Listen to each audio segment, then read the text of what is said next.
अस्सलाम वालेकुम मेरे भाइयों दोस्तों। मेरे भाइयों, हाजी अब्दुल कयूम साहब जो फैसलाबाद के तबलीगी जमात के शुरा के बुजुर्ग है वो रज़ा से इंतकाल फरमा गया। और ये जो सारा कुछ चल रहा है ये सारा टोपी ड्रामा चल रहा है। ये हाई साहब की नेगेटिव की रिपोर्ट है, इसके बावजूद वो लोग मैयत नहीं दे रहे। इसके अलावा हाजी अब्दुल कयूम साहब का घर सील कर दिया गया और उस घर की भी पूरे घर की भी रिपोर्टें परसों आ चुकी है।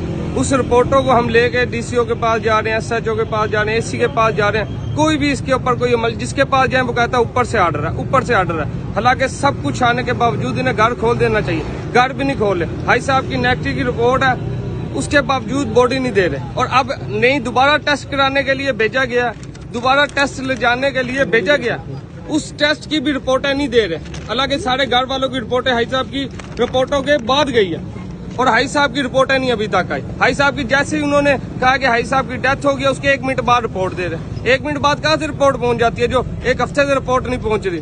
तो मेरे भाइयों दोस्तों, आप सबसे गुजारिश है, इसके लिए भाई सब आवाज उठाएं, सब आवाज उठाएं। आज ये हमारे साथ हो रहा है, कल को आपके साथ भी होगा। ये जो भी मरीज मर रहा है उसको सबको ये लोग कोरोना के अंदर डाल ले। तो भाई आपसे गुजारिश है, आला काम से गुजारिश है कि इसकी आवाज उठाएं, इस वीडियो को ज्यादा से ज्यादा शेयर करें कि हाजी अब्दुल कयूम साहब की ये बॉडी हमें दे दे।